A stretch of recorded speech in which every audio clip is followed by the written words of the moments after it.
Hey guys, welcome back to the Fergie Time podcast. Today I will be giving you my 5 realistic signings Arsenal should make this summer. I want to start off by explaining what I mean by realistic.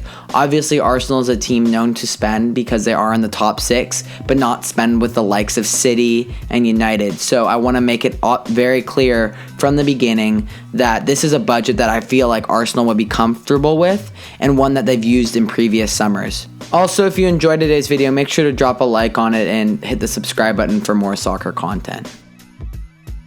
If I were Unai Emery, the first move I would make this summer to fix Arsenal's woes would be sign a center back, and that center back would be Toby Alderweireld for roughly, my guess is £25 million. The reason I would make this move is because he's considered one of the better center backs in the Premier League, but at the same time he's not going to be overly expensive for Arsenal. He's also age 30, so if you do spend some money on him, it's a good signing, but you don't want to invest with him long term. Alderweireld is currently in the last year of a deal with Spurs and has a £25 million buyout clause. He fits Emery's system very well because he is a defender first and is battle tested against major competition in Europe. He's a good 1v1 defender and works very well with partners, as we saw him do with Vertonghen. But he also is very good on the ball, and this is important to Emery's system, as Arsenal is a team that looks to play out from their center backs and their goalkeeper. Alderweireld's versatility allows him to be paired either with Socrates or Rob Holding, who showed great qualities at Arsenal this season, but often couldn't overcome the mistakes of Mustafi. With Alderweireld, you have a lead center back who can be paired with either of those players, and you can start to feel good about your backline because you have players who are confident on the ball and who are confident in 1v1 defending situations. Alderweireld has showed on the biggest stage in Europe, including the Champions League, where he just played in the final with Spurs, that he is a quality player and is a big match player. He vastly improves Arsenal's defense over Mustafi, and I believe with Alderweireld, Arsenal can make a bid for the top 4 once again. The next move I would go out to make if I was Unai Emery would be to sign 22-year-old left-back Kieran Tierney from Celtic. He's arguably one of the biggest players to come out of Scotland in the past few years and is a 3-time Scotland PFA Young Player of the Year. He plays at Celtic, who has produced the likes of Virgil van Dijk in recent years. In Scotland, Tierney is often compared to the likes of Andy Robertson and at one time was thought to be better. In the 2017-2018 season, Tierney played 32 matches, scoring 3 goals and tallying 7 assists from left back. Tierney would provide Arsenal with a great 1v1 player in the wide areas. His pace allows him to defend against the best wingers in the world and contribute in the attack. He often gets forward, driving with his pace and then either crossing a ball or getting end line and then slotting a ball back to his forward. At a reported £25 million, I believe Tierney would be a bargain for Arsenal and would prove, once he made his move to the Premier League, that he is one of the best fullbacks in the world.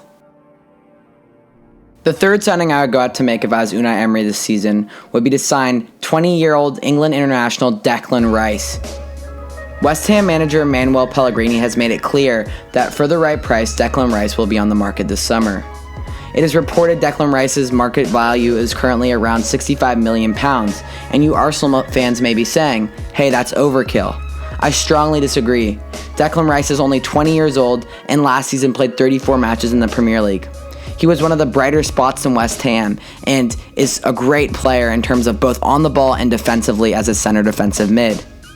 On the ball, Declan Rice is looking to play square, play simple, play out, helps the team with center backs.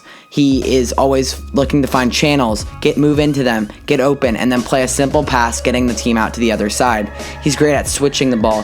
He can play a long ball. He is the full package. Defensively, Declan Rice is not necessarily the biggest in terms of getting into tough challenges, but he reads channels so well. He can block off passing lanes, makes it hard for the other attacking mid to find his forward with a through ball. Also, with Arsenal lacking consistency in the center defensive midfield position, with Xhaka and Torreira apparently being out the door and headed back to Italy, I believe the signing of Declan Rice would be very smart.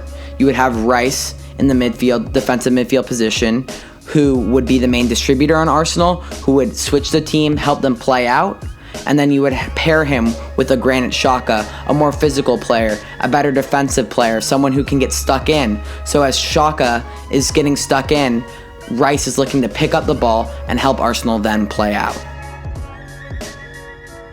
At the attacking mid position for Arsenal, I would likely sign Yannick Carrasco for around £30 million. This move makes a lot of sense in my opinion, because with Ozil likely leaving the club this summer, Arsenal are going to need a player to replace him. Carrasco offers an attacking mid who is good on the ball, who can create his own shot, and with dribble penetration can create shots for other players. He's good in link-up play, and I would really like to see him combined with the likes of Lacazette and Aubameyang. In the 2016-2017 season at Atletico, Carrasco scored 10 goals and tallied 4 assists in 35 matches. I think it would be good to see Carrasco back in the Premier League after his stint in China, because then we would get to know really where he is as a player. Also, with the likes of Xhaka and potentially Declan Rice playing behind Carrasco, it would give him the freedom to move forward without having to worry about the defense.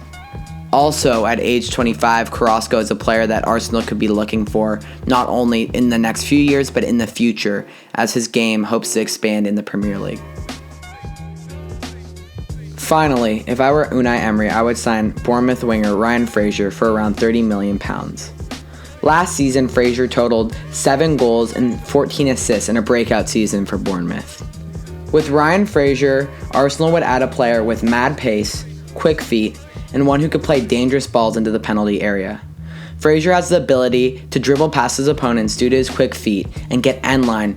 From the end line position, Fraser then cuts towards the goal and can play a dangerous slot ball back off to a forward like Lacazette, who would then finish.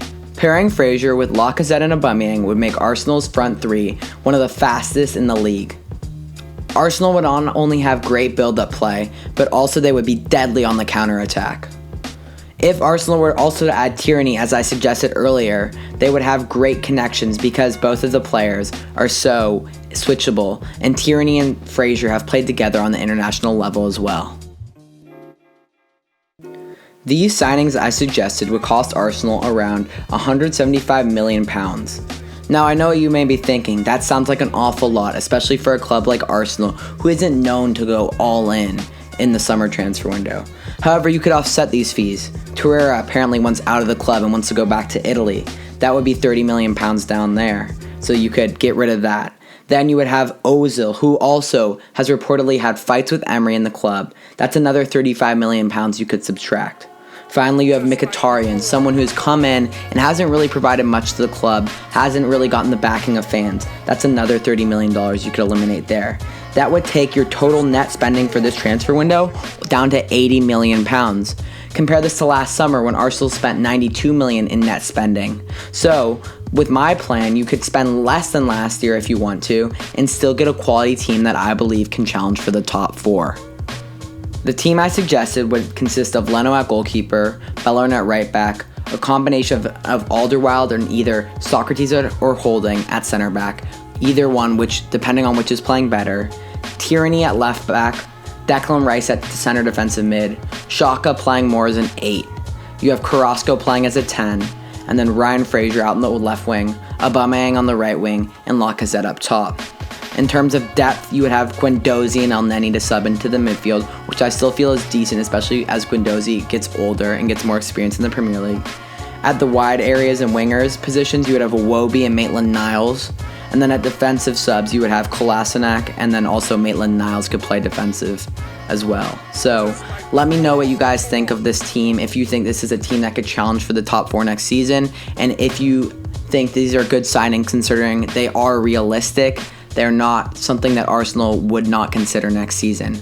If you enjoyed this video, make sure to like, drop a subscription if you really want to see more soccer content, and let me know in the comments what signings you think Arsenal should make next season. Thank you and peace.